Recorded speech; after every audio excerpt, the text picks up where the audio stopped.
Thank you very much. Oh, that's fucking cold. Isn't that nice? Very cold. I used to do that quite a bit. I'm not an advocate for it anymore. It's quite the party trick, but... Yeah, I'm still waiting. It does turn a lot of heads, but I'm still waiting for something to go wrong. Yeah, but by that time it's costing you $1,000. It's been over 1,000 bottles, I reckon, that I've done it. So, maybe they just get stronger over time. Cheers. Cheers, man. Thanks for having me on. Thank you. Welcome to the Heyo podcast. We've got Benny here today, who's been shooting with us. He's part of the podcast, part of the team. Yep, part of the team. Part of the team. I'm not being paid for this, okay? Part of the team, and you often will hear his voice in the background that we're having a bit of a chat on the back end. It's a collaborative effort. It is a collaborative effort.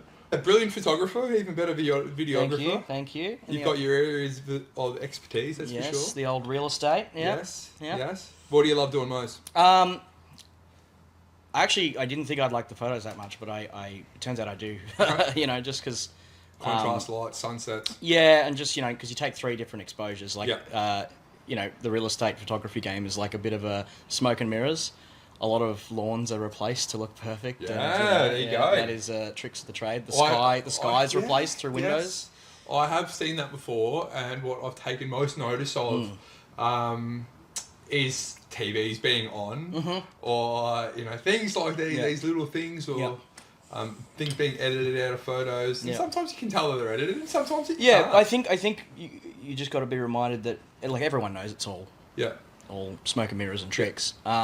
It's the potential of what the house could be. It's like when a home is staged.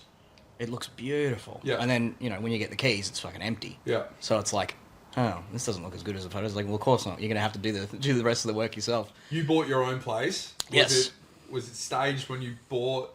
It wasn't an official staging. It just had the previous owner's stuff in it. It was neat. Yeah, okay. And I thought it was good. Yep. It didn't look too fake. Yep. I guess it was real, which was. I built my house, so I don't know the experience that well apart from walking in and picturing my stuff at another person's house. How did you go picturing that in your head? I mean, you've got quite a creative brain to be able to imagine your stuff in another space. Like a lot of people that are buying, and I know that I'll go through that at some stage, but talk me through how you even pictured your own stuff in somebody else's space. First of all, it was a strange one because her TV was on the floor, and I'm like, I got a fucking huge TV, right? Yeah. It's like 86 inches or something.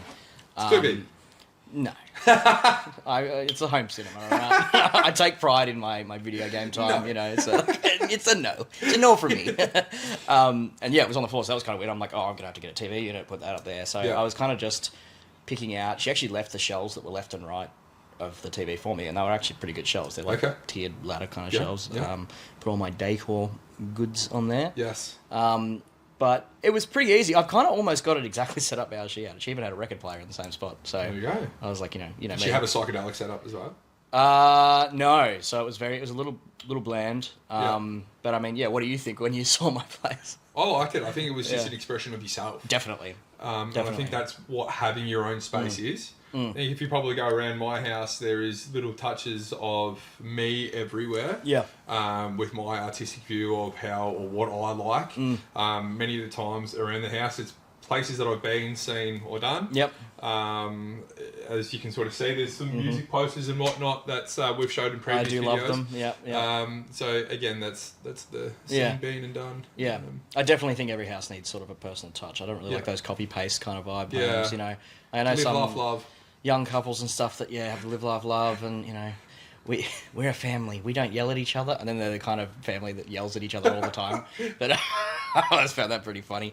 But also, just like the IKEA Anko furniture everywhere and everything, it's very white. Yeah. I mean, I don't know, I like kind of darker colours, or at least sort of earthy tones. Okay. Yeah. When you like to shoot photography, what do you like? What sort of tones do you like to shoot? Oh, I did this beautiful one in it was in St Albans Park, and from the outside, it just looked like your normal nice house, but on the inside, the chick who owned it that was selling, she'd done so much work on it. It was all like muted, earthy colours, and each room had sort of like a theme, which was really cool. Like the room with like the baby's cot and stuff was like very like almost like Western themed. It had like a cow skull on the high on the wall. Right. Just had really cool decor in there. Maybe turns out to be a gunslinger. Yeah. Start them young. I just really liked that vibe. It was like, it's very curated. I don't know if I could keep that up personally, because like I'm not messy, but I'm... I reckon I'd go the other way. I would be able to do that. Yeah. I would be rather boring though, and if I had kids around me, it'd be Winnie the Pooh. Yeah. Bit of Eeyore here. Yeah. I feel that's pretty bland. Yeah. I think that I am also a bit of a basic bitch. Sometimes. I don't know. Sometimes. I think basic bitches do Muay Thai. Wait, do you do Muay Thai? Nah, just boxing. Just boxing. You seem like the kind of guy that would do Muay Thai. Is it Mai or Muay? Muay Thai. Muay Thai. Oh, Muay Thai. Apologies. So you're going to have to get in there, and they're going to come after you. The whole Done 3 for, people mate. that are going to watch the video. It's all online now. Like, can we just cut that? As far as videos go, with what you like to do, is there a particular area that you love the most? Obviously, you do a bit of the podcast stuff, and I've seen that you shot music videos, and you've got quite a portfolio. Is there something that you love to do in that sort of space in particular? I mean, music videos are always pretty fun, just because there's so much variety in there. I've only done like 3, but I plan to do a lot more. Like, I love doing that, and music is my life, you know. So, probably music videos. Documentaries are quite fun if the topic is interesting. Like, I shot a documentary at the end of uni about a methamphetamine addict, which was wild. We stayed at his place for like 2 days. We didn't stay with him, but like... I believe there's a story that goes with this. There is a story. I've heard along the grapevine there is quite a little story. There is Are a we story. able to talk about it? Yeah, sure. Cool. Yeah, I won't drop names or anything, but so we had... apparently this guy was... the director had known him previously, and he was apparently off the gear, and he's getting back into comedy. And then... So he was a comedian? Yeah. Which are very well known for their drug use? Yeah. But I feel like this was getting out of hand. Okay. And it was kind of pitched as like, oh, this functioning addict. Okay. You know, and then we're like, okay, well, we're going to do like a sunrise scene where it's like showing your routine. We'll get up, even if you don't get up early in the morning, it's just going to look nice, like having a ciggy on the balcony with the sun rising over, you know, Melbourne. Like, that would be sick. So we get there at like 6 a.m. and we call him. We're just like, hey, mate, we're ready spaghetti. He's just like, oh, yeah. Oh, keen to see you tomorrow, man. I was like, no, it's today, dude. And he's like, oh, cool. I've got it. I prepped you for this already. He's like, I've got a couple of people over, but that's not going to be an issue, right? And I was like, well, it is a slight issue, but, you know, we can work around it. Like, it could be interesting. They're part of the morning routine. Yeah, and then you could just hear chaos in the background of the phone. So, like, he's just like, yeah, I'll buzz you up. And then we just hung up. And we had the whole film crew there, right? You know, so we had, like, a producer, you know, like, the editor was there. We had a soundy. I was the cameraman, the director. And, you know, we had Swinburne's fucking, like, you know, $300,000 documentary. So that's what you were shooting camera. for. You were shooting for Swinburne. Yeah. And 3/4 of the crew was just like, I'm not comfortable on this, I'm walking. Which I is was fair. like, Everybody's that's totally fair. Yeah. That's totally fair. 100%. I was thinking more on the lens, this could be my gateway into fucking being a cameraman for Vice or something. And I'm like, that would be sick, you know? So I was like, this is the shit. Like, I like a little bit of danger sprinkled in there. And, it was just the director and I'm like, I'm not comfortable taking Swinburne's expensive camera. So I gave one of the crew members that was leaving that to go back to Swinburne. Yeah. And I was just, I'll bring my own camera. Yeah. It's a bad boy right here. And, I can still smell it. And, we went up there, and it was like still live on the camera. There was like 15 people there in a small apartment. That is chaos. Music pumping. What day was this? 7 a.m. on a Saturday. So obviously I had. So probably not the brightest of ideas to pick a day of recovering. That's the thing. We weren't aware of how down the rabbit hole he was. Right. Okay. I got amazing shots of close-up of glass bowls being lit up, man. Like, slow motion meth vapor. Yeah. In my cinematographer brain was like, holy shit, this is fucking gold. Yeah. But the personal me was like, I'm fucking terrified. Because, like, there's one guy chewing his jaw off. He, like, piffed a football at my camera. They, like, locked the door behind us. And I was just like, I heard the word cops being thrown around. And I was just like, this is a bad vibe. Yeah, yeah. But after a while, you learn to project, what do you got, like mirror. Yeah, okay. So I just acted like a bogan fuckhead, basically. Yeah. and leveled with them, and they were just like, "Nah, this cunt's all right, you know." Yeah, right. And then, actually got some like good content. It was all too explicit to put in the documentary because it was names were named, drugs were used on camera and whatnot, faces had to be blurred, everything like that. Yeah. But they had this oxygen tank that was stolen from a hospital that was like, what are the Nangs? Is that? Yeah. No, it's not. Yeah, Something I'm like not that. sure. Anyway, I'm not the biggest Nang fan in the world. I so tried I'm Nangs for the not first time last year, and I hated it. So Not a fan. Yeah, Not a fan. Not a fan. of it. Just seems kind of irresponsible. Mm. No, lots of damage for not much gain. Yeah. But anyway, besides that, they were just huffing straight from the That's full canister. on. Yeah. That's probably more full on than the methamphetamine is for me. I Yeah, reckon. true. I feel like The fact that it's stolen from a Yeah, hospital, yeah, most yeah. tanks are pretty big. yeah. Yeah. It's not happy gas. And he was like, he had a bucket inside the lounge room that he was pissing in. He's just naked, Yeah. walking around naked, and he did puppetry of the penis for us. Filmed a lot of that. That was kind of cool. What a guy. Yeah, but anyway, Where is this guy now? honestly, I have no idea. Right. Probably still where he was Ticking along. from what In that from- apartment building in South Melbourne. Yeah, perhaps. Yeah. That's a wild time to be at uni. Yeah, okay. So that was in your final year as a final project, and you were working on it. Yeah. So that was Did you I end think up the going with the that? second last year. I think. Right. Yeah. Did you end up going with that idea? in Yeah, that we project? it still went, and it won at Queensland Film Festival, Right. Brisbane Film Festival. Yeah. It won Best Student Film, Fantastic. which that was pretty cool. Yeah. I was pretty happy with it. I thought it was shot well. Yeah. Goes well on the resume. Yeah, I think so. Willing to take risks and go to dangerous places to get the footage. I think that's a really good artist perspective on it as well. Yeah. Like, if you're willing to put yourself in a position where other people aren't, you're probably going to get more success than other people. Well, I think it's the same. Like the film is a higher power Yeah. than anything else. It's like the same thing with music. Mhm. Like when people's egos get in the way of like, oh, my bit of the song's being cut out or whatever, or I'm not being featured enough or anything, you got to ask yourself the question: is it serving the song? Yeah. Yes, obviously you're gonna have pride in your own part of making the music, of course. But let's say Pink Floyd, you don't see Roger Waters saying, "Oh, can we turn up my vocals more?" Yeah. It's all mixed in perfectly. It's not, it all has to serve the song. Yeah. So you can't let ego get in the way. I don't have the artistic brain to understand, and I'm not a musician. Yeah. You are quite the musician. You are a front man, if I'm not wrong. Yeah. I've, front man for 2 and a bassist for 1. Do you want to tell me the names of the bands? Tone Marrow is a baby I cooked up with a couple of mates. Yep. So I'm lead guitar and vocals for that. Special Guest is another one that I cooked up with a very good friend of mine. That's sort of like post-punk, kind of like noise rock. Yep. I'm just singing for that one. I'm just the front man for that one. And then Earth Omen, I'm the bassist. Right. Yeah. And there's another project. You are the jack in of all works. trades. Yeah. Yeah. And cool. then I've got my own music, which is more sort of electronic based. Yeah. Yeah. So Because you've got a room at home. I got my music room. That was very important to me to have a 2-bedroom place. Not Yep. that I intended on getting anyone else in. I wanted that second bedroom to be a creative space for me. Cool. And that certainly has been working out. Yeah, fantastic. You Yeah. feel like since you've got your own space now to do it, you've been Yeah. able to excel in those areas. Yes. Yeah. It's like I put more effort. Because I was just doing it where I used to live in Grovedale. I was just doing it in the garage, which was either freezing cold or boiling hot. Yeah, right. And, I'm okay with the cold, but the heat, I was like, it just zaps the creativity out of me. The sound needed to bounce off the garage. Yeah. Oh, yeah. So- Yeah. I had to do some work on the vocals. Let me tell you. Yeah, Yeah. absolutely. Yeah. As far as music goes, what are your biggest inspirations?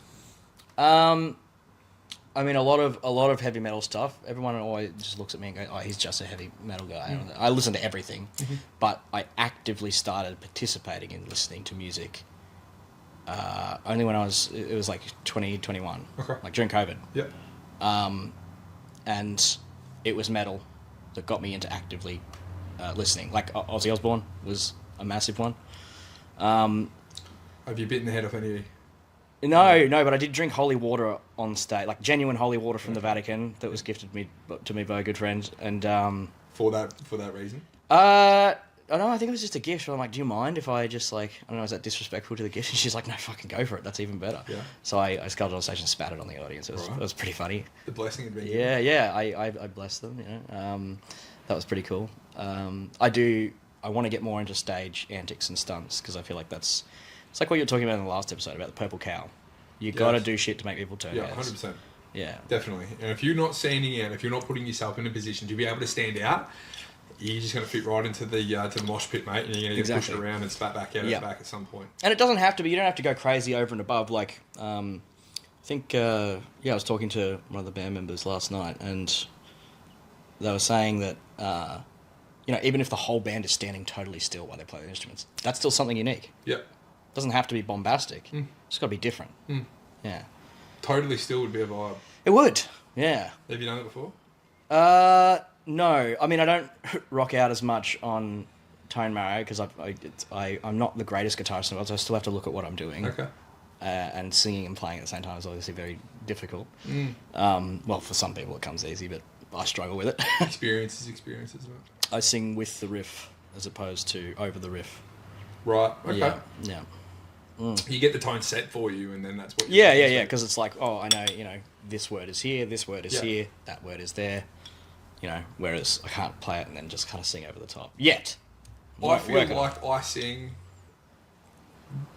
better, not that I'm a musician or anything like that, but I feel like I sing better, from my own personal view, better in tone when there's something that's being played that I have a reminder of. Yeah. Where if you like you're singing on the beat. Yeah, correct. Yeah.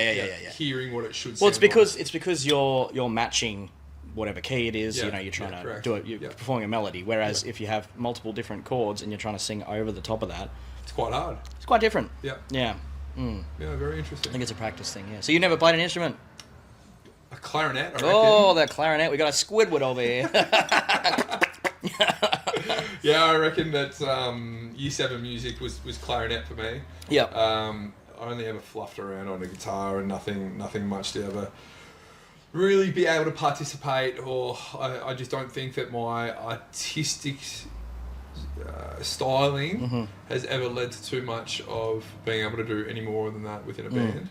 I always wondered if I had have tried to sing a little bit more. Never too late. Yeah, you're right. It's never too late. I started at, you know, most people are just like, you know, oh, you got to start when you're super young. I started at 23. Yeah. You know. Had you played music before that? No. Nothing? Not even... Oh, I learnt piano as like a very young child in primary school, but I still a very good foundation. Didn't retain anything. Yeah, still a very good foundation. Yeah. And like, you know, my family wasn't that musical. Yeah. So, yeah, music was never in my life until COVID, basically.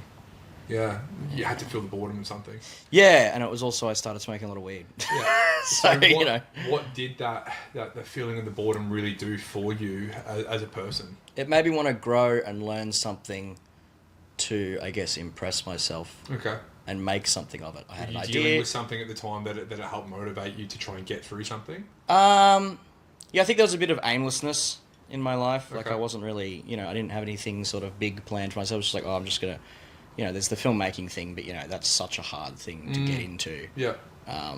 You know, you can still make short films and stuff, you know, for your own creative passion, but getting a career in it is super difficult. It's different, yeah. Yeah, so it was kind of fingers in pies. I just wanted more things to do. Okay.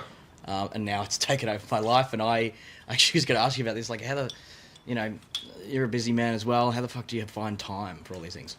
How do I find time? Finding time is an interesting one. I think that you disperse it to where you feel like you get the best bang for buck for things. Yeah. It's got to sound really harsh to different areas, but when you really try and prioritise your time, and as a single man, you start to do the things that are most important to you that make you happiest. And for me, I'm always striving to do the things that are making me happiest in a selfish way and a non-selfish way. So I really prioritise doing things that make me happy. Yeah. And sometimes that works in a way that it's what I love and where I really love to help people. So from a work perspective, to be able to do everything that I want to do in my life, I need to be able to work to be able to do those things. Yeah. It works hand in hand. So my life as a finance broker really opens me up. And I'm quite fortunate that I love what I do and I love helping people. Where in that entails that when I do have spare time or I am able to work autonomously, that I can work at night. I can go to training in the morning. I can get up earlier and work from 6 a.m. till... See, that's where I fucking struggle, man. 8 a.m. and then I can go to training and come back. Yeah. It's about filling the right time slots in your day that most benefits you. Yeah. Probably the hardest thing is going to bed at an appropriate hour that enables you to wake up and do certain things. Yeah. But I really love the stuff that I do. Yeah. I'm really passionate about it, and I've grown passionate for the love of myself, being able to look after myself, fulfilling dreams and helping people on a deeper level through work, but also managing friendships and relationships. Probably this year more than anything, I'd say golf has dropped off my radar as much. Yeah. Because it's a big time consumption. It's a massive time consumption to do. I really prioritise that in previous years. Like, I would work at certain points, or I would do really, really late nights on a Tuesday night, or really, really late nights on a Wednesday night, because I'd go play golf at 6:30 a.m. on a Wednesday morning and connect with certain friends and stuff like that. Where at the moment, I wake up and I box and I train, and I try and work on technique, or am I going for a run, or am I going to the gym? But these things, and I can't stress this enough, are really opened up to be a priority, because again, it comes back to me being single. Yeah. If I had been in a relationship, it's a bit different of a story. You get lazy and comfortable for that reason, that you want to be around someone. I know it.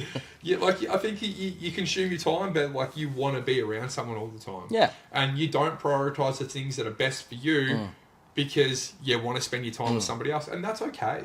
There's nothing wrong with that. Yeah. If you can find someone that better suits your lifestyle for how they best help you going forward, then fantastic.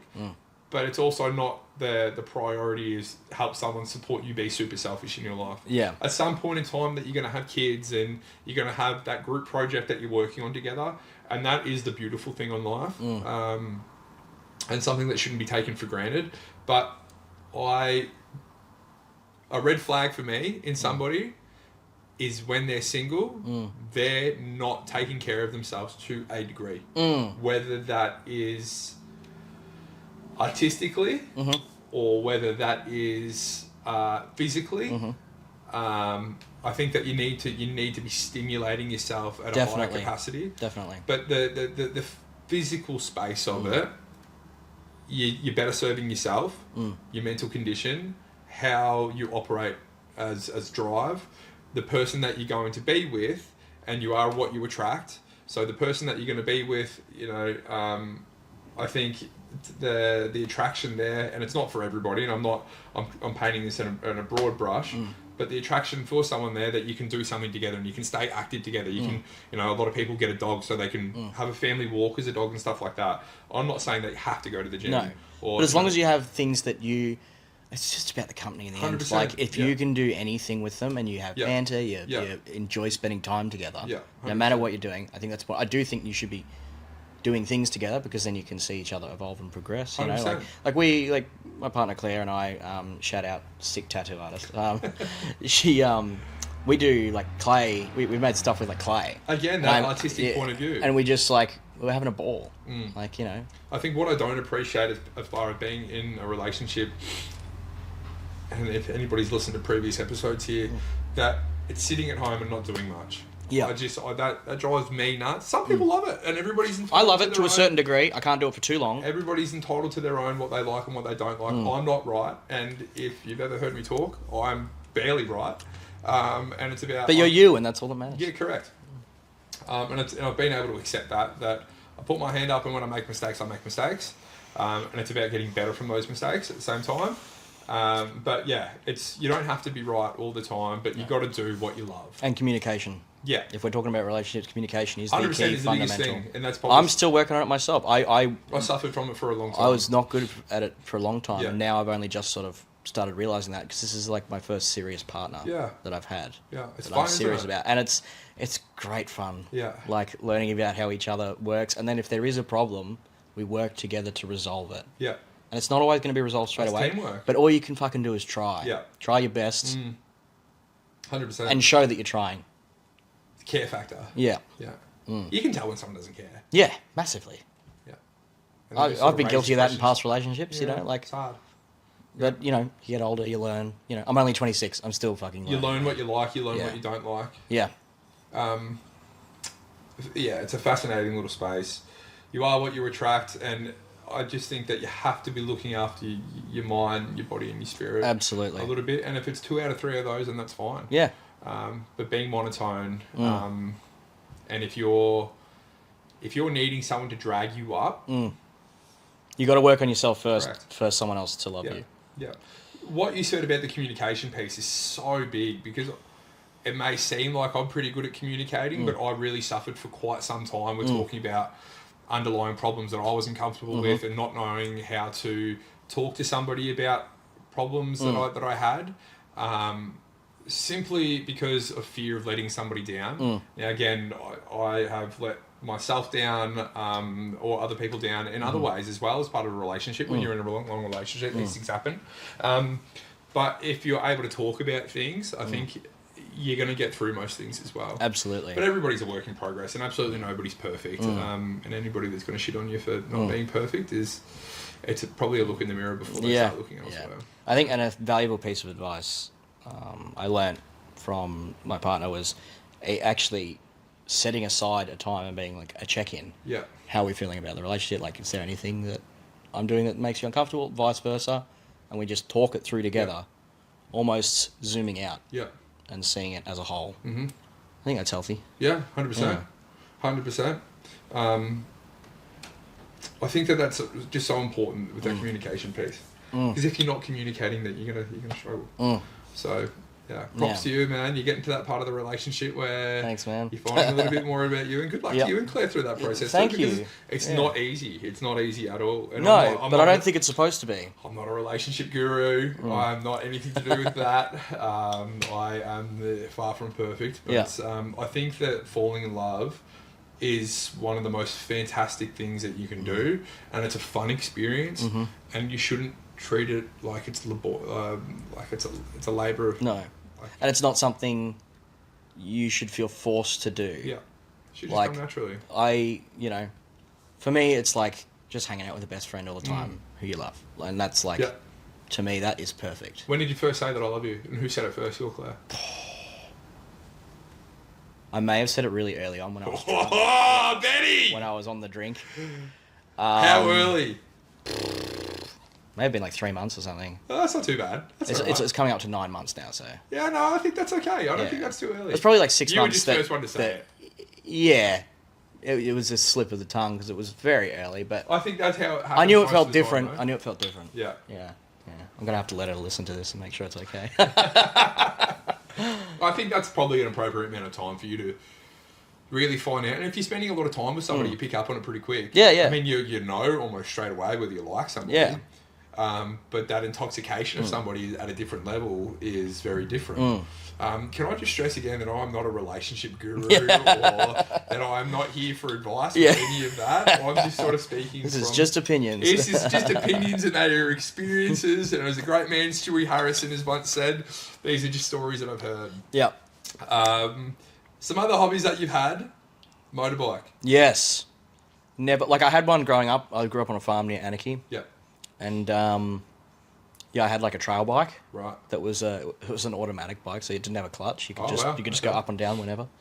And that was great because it had really grippy tires. You could go like up a vertical surface basically. And we had 200 acres, so I just ride around the bush. Buzzed around. Had a gun on the front rack, pocket full of 22 bullets, a slab of old Coke cans. Just find a random spot, just start shooting away. Very country boy living. I'm quite the opposite now. I'm very city boy now. Yeah. But it was a good upbringing. Yeah. Okay. Definitely. You've got an actual hog. Yeah. So I got my because my housemate Justin, he had a scooter, and that was like a ride. He has had a motorcycle before, but it was just God, the economy of a scooter is so cheap. Yeah. Oh my God. But and I was just thinking about it, I'm like, fuck, why not? Like, it's not super expensive to get into the motorbike game.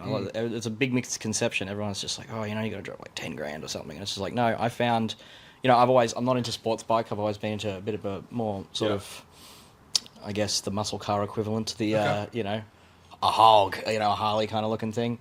So I got a Yamaha Virago, which is like when Japan started making American-style choppers. Yeah. It's only a 250, and of course, on the loaner license, that's like, you know, you can only go up to 600 or something, but I'm like, fuck, I haven't ridden a motorcycle since I was like, you know, 16, so I was like, we'll start off easy. It was $2,000. Picked it up from Rye on the ferry. Cool. And it was the dream. Like, I love it so much. You have to obviously get a roadworthy with motorbike. Yes. There was a couple of things, it being $2,000, and it's only from 2008, but, you know, reminds me that I'm getting older, that 2008 was a decent amount of time ago. Wow, I reckon I only just started high school. Yeah, I was 10.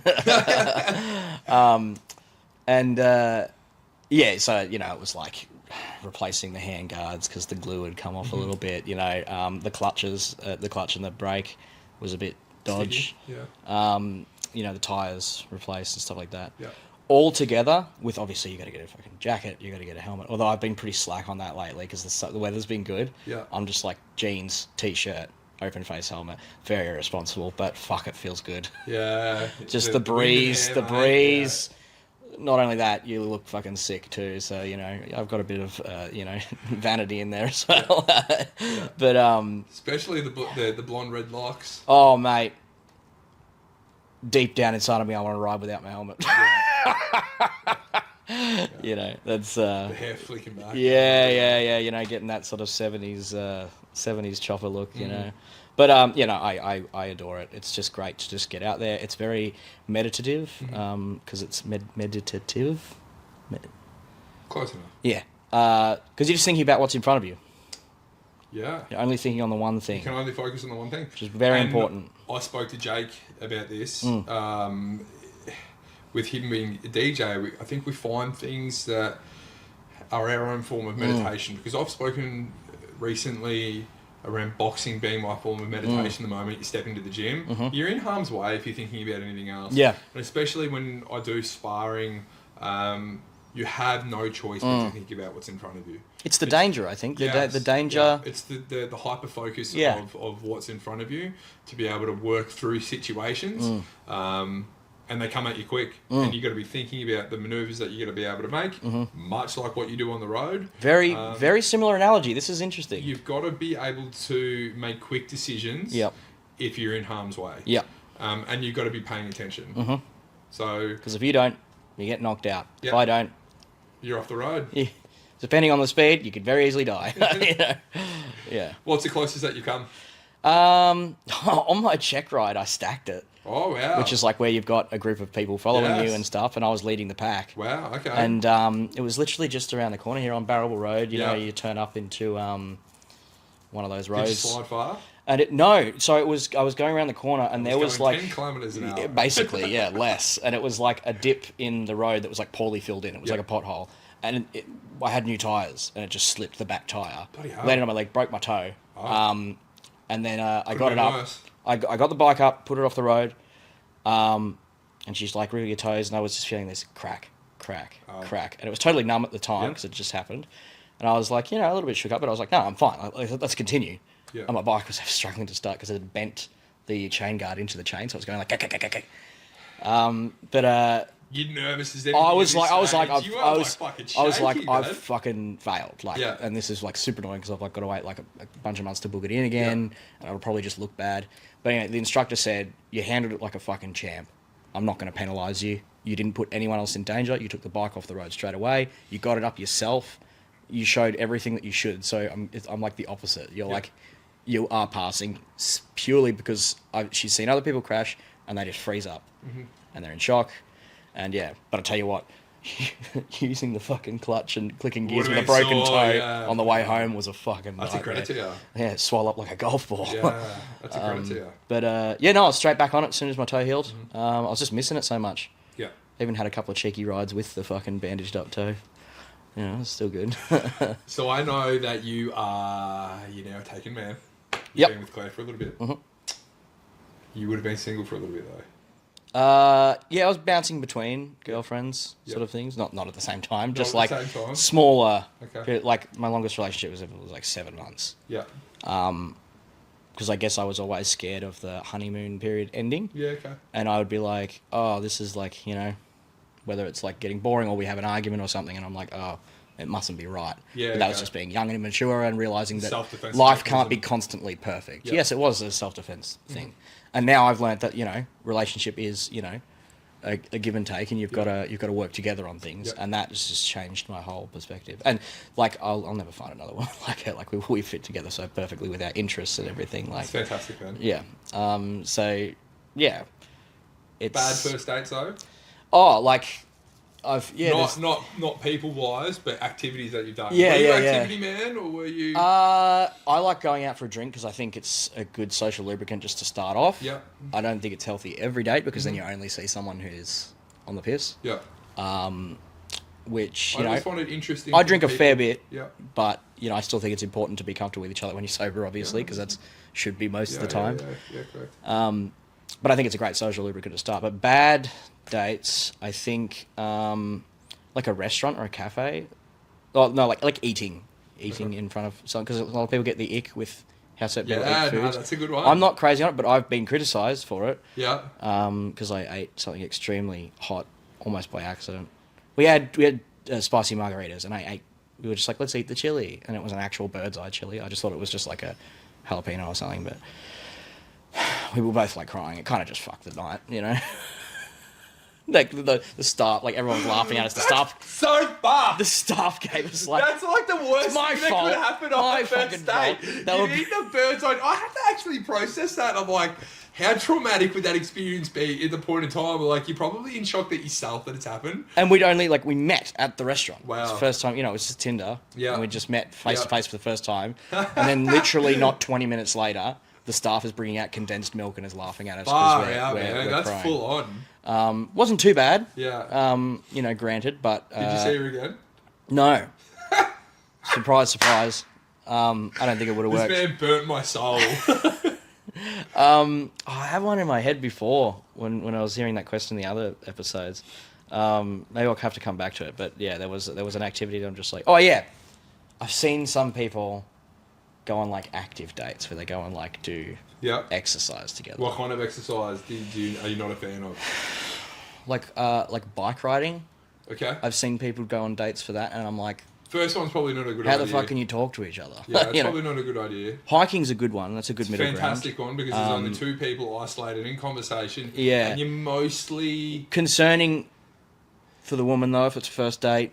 Yeah. Danger, yes. danger. Yeah, she probably, Stranger needs danger. to be a friend of a friend or something Yeah, like that. yeah, Or yeah, somebody yeah, like yeah, that. yeah, Yeah, definitely. that's extremely... I think that's a big part of common now culture is... Yeah, I think it's having the respect to be like, let's meet in a public place Yeah. because it's just safe 100%. for everyone 100%. involved, you know. But you got to be, you know, you got to think from someone else's Yeah. perspective, you know. 100%, yeah. Yeah. And understanding that from a female's point of view these days as well is that the old view of, if you see it in movies, for example, Yeah. where they're out for dinner, oh, my friend's calling me. Yeah, They're a lot, like, you find that a female is a lot more clear these days that, hey, my friend's just messaged me to check in. yeah. Like, I need to let mum know, or I need... I think that's very healthy. I'm yeah, like, fuck it, is. write down my number plate, tell them exactly where we're going. you Yeah, know? yeah, Like, yeah. put a tracker on or something. I don't know. I've been on a hiking date and like it was one of my absolute favourite ones. that I've Hey, done. there we go. Yeah. Yeah, no, it was awesome. I'm just not fit at all, so I feel like that would be kind of embarrassing because I'd just be puffed. Yeah, sort of Yeah. went off the beaten track a little bit and did a bit of a follow the pink ribbon as Oh, well. nice. Yeah. And then sat and sort of hung out under a waterfall. So Oh, which cool. was really, really nice. That's romantic. Yeah. Yes, no, it was good fun. Nice. Yeah, one of my more favourites that I'd been on in the last 12 months. But Nice. yeah, if they were all like that, mate. Oh, would- I mean, you know, not everyone's meant for each other. Yeah, Sometimes it yeah, just doesn't. I've been on a lot where it's just like there's just like no authentic conversation going on, which is hard. and then I did have one where there was nothing going on, and then she did text and say, "I had a great time. Let's do it again." And I was like, Interesting. Yeah. Because it didn't seem like that. Yeah, you know? 100%. And it's the way that you can pick up, you know that you're not interested. Yeah.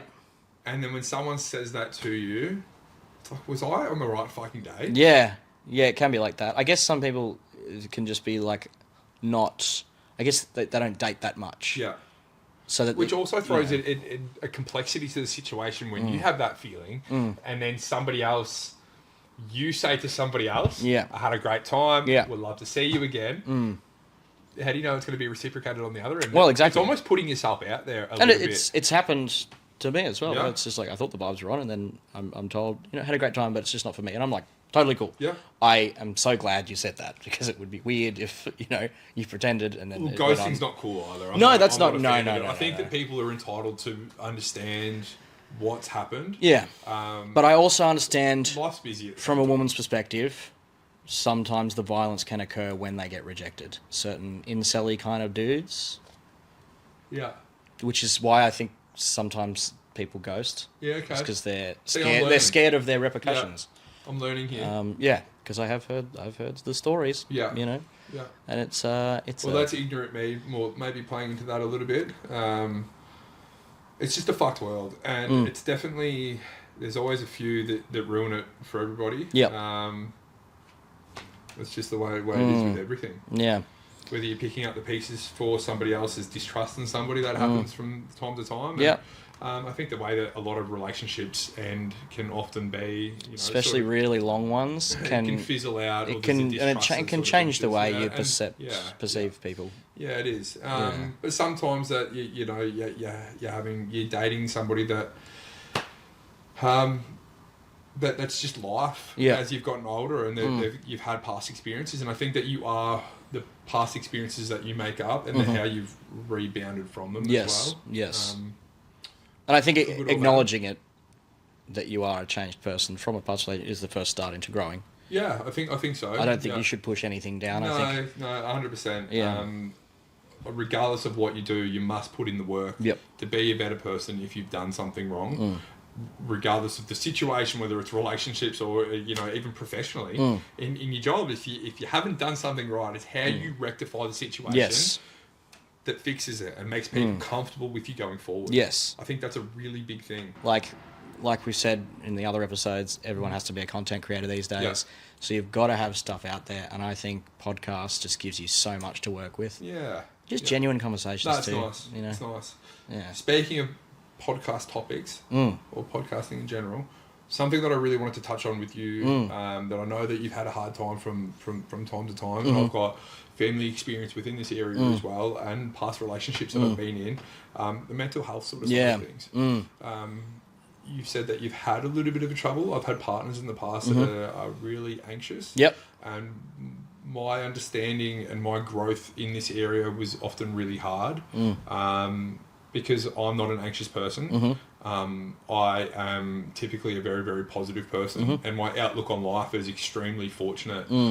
Typically, the only bad things that ever happened to me are because I've created that. I've done something stupid that's led to something stupid happening to me. Yeah. Stupid or, bad luck is... Like, you can feel anxious without having anxiety, because usually there's often a valid reason for it. Whether it's a decision you made or something happened in your life that's traumatic. It's when everything's going perfect and there doesn't seem to be anything wrong, and then you say you have a panic attack, that's when it becomes an issue, because it is interfering with you feeling good. Yeah, no, 100%. Like, I was 18 when I had my first panic attack out of the blue. I was working on a pig farm, and then I felt like I couldn't control my own thoughts.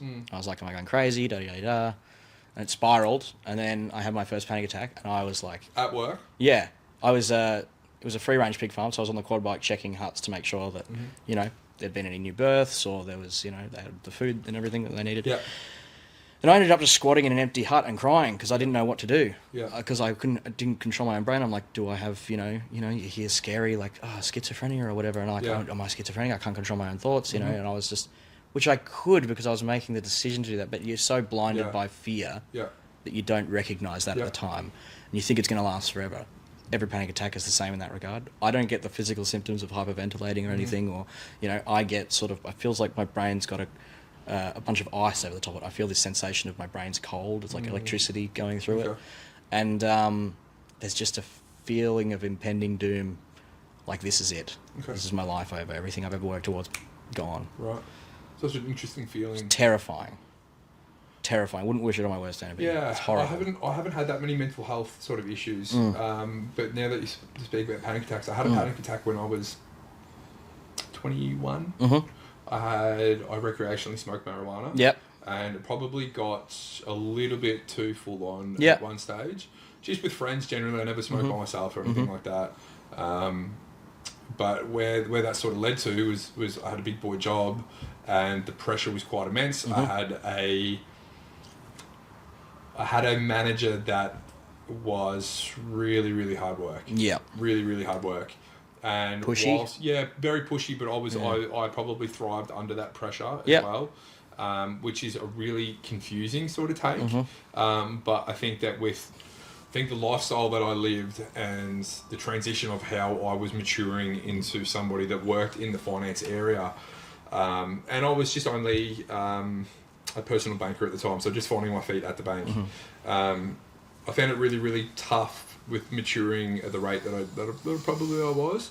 I had a panic attack. There's a big boy job for 21. Yeah, so I had a panic attack at work, and I just remember crying, and uncontrollably crying and not understanding what was sort of happening. And to give her credit, she was actually, that manager at the time was really, really good. There was a doctor's across the road. She's like, I'm going to walk you over there. We're going to sit you down with somebody, and you don't have to talk to me about anything.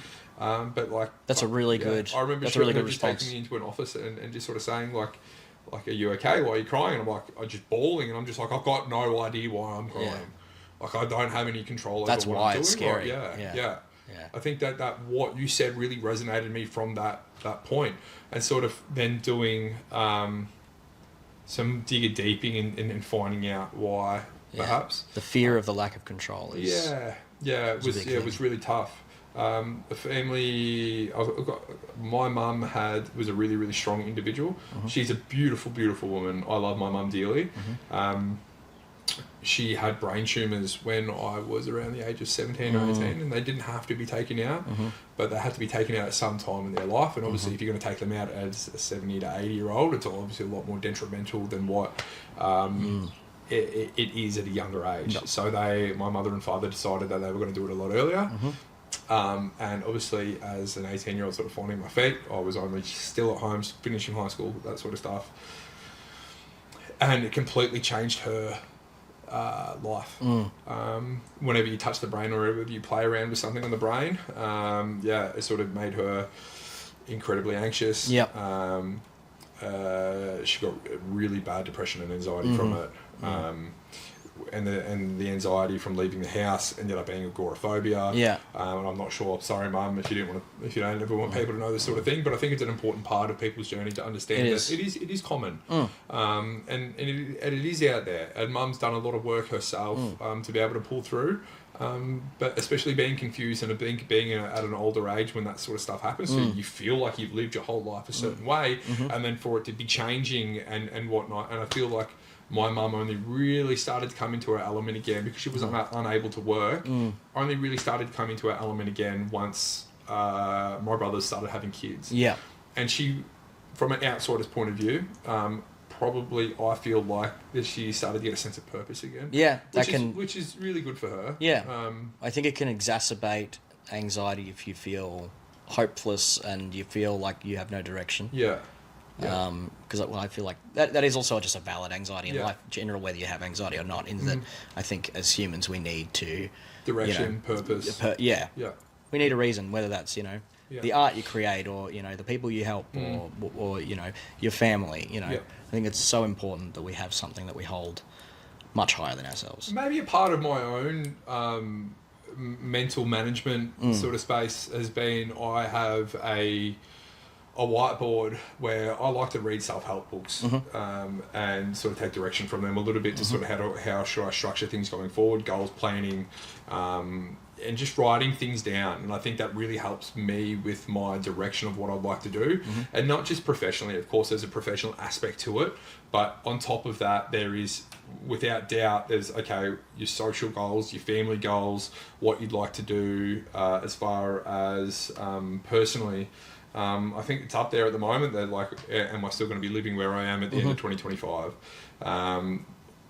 It was up there that I wanted to buy a new car.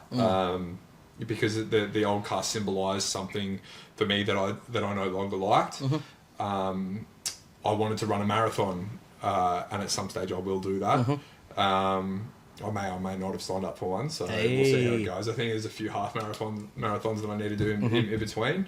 I was never a runner, so that's a bit of a side quest. But a lot of personal stuff that goes into these things, and self-thought and self-training that sort of gives me direction to know, especially when you're feeling lost. I was getting to a point, and at different points in my life, going, okay, I don't know what's next for me. So write them down.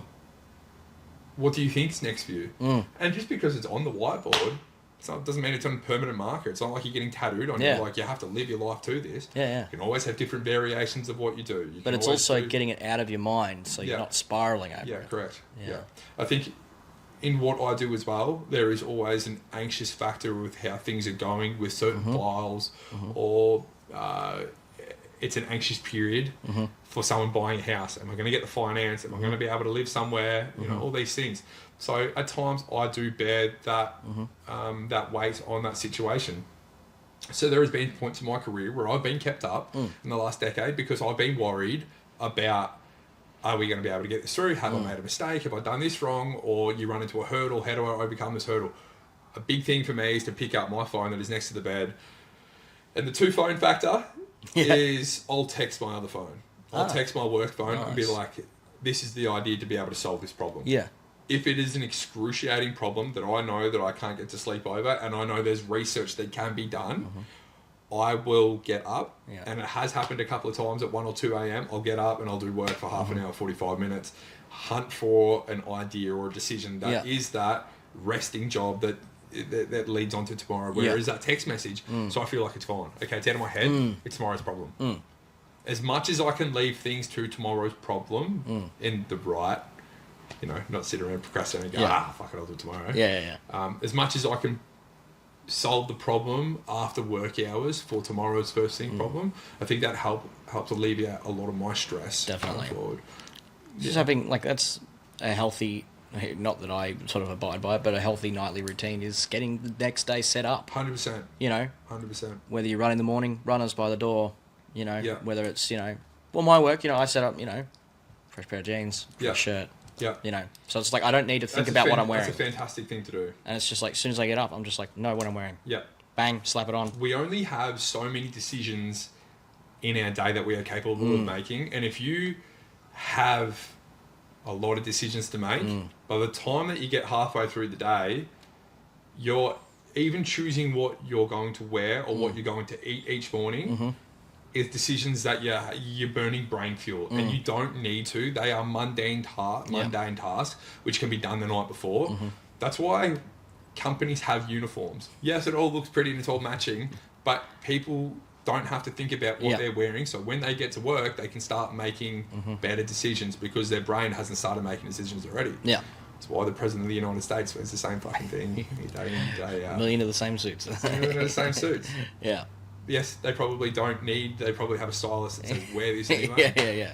But when you've got decisions that you need to make, you can only make so many good decisions in a day. Very true, very true. You can. Even though I struggle, especially on weekends, I'm like, I got no idea what I'm doing. You know? I think I've got a lot of preconceived ideas about outfits that I think that I want to wear from day to day. So whenever I think about I've got an occasion to dress up for, I go, that's what I'm dressing up for. That's white t-shirt goes with that, as pair of pants and a set of shoes. God, I wish I was fashionable. It's not being about fashionable. It's just about making quick decisions. I can't stand anything more than when you go to a restaurant and someone has no idea. They look at a menu and they go, I've got no idea what I want to have. I never got that. I don't know how you can like look at a menu and not see anything that tickles your pickle. And just pull the trigger on something. You know, bit of excitement. Pickles in particular. I fucking love pickles. Man. In a non-sexual way, pickles are top shelf. Oh, mate, I actually multiple people have told me this is an absurd lunch, but I have trout in truffle oil in like a tin. I microwave that for like 30 seconds just to warm it up. Not crazy. Like I put it onto a plate. Okay, that's good.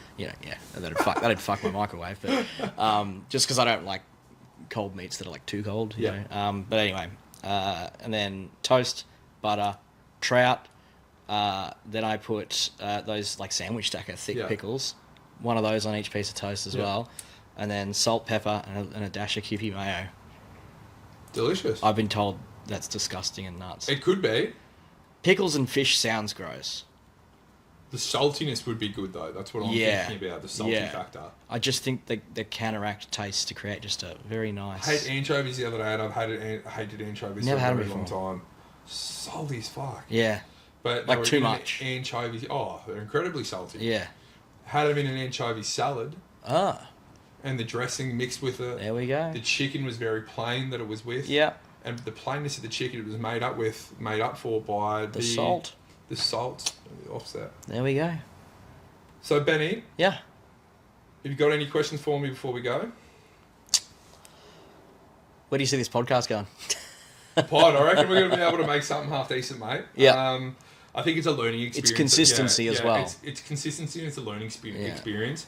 And finding your niche, man. Yeah. Like, I don't think it's going to be for everybody, and I'm not for everybody. I've never been for everybody. There's been a constant theme amongst the 3 episodes so far, though, in that there's lots of relationship, like we said, not advice, but opinions and experiences of your everyday person. Yeah, yeah. And I think that's cool. We see how a lot of different people live and experience things. So, and I the reason that I'm doing this is because I love people. My favourite thing is human interaction, and I'm so fortunate that I get to do that from day to day with my everyday living, and I'm incredibly fortunate and thankful that I live a work life where I am able to balance.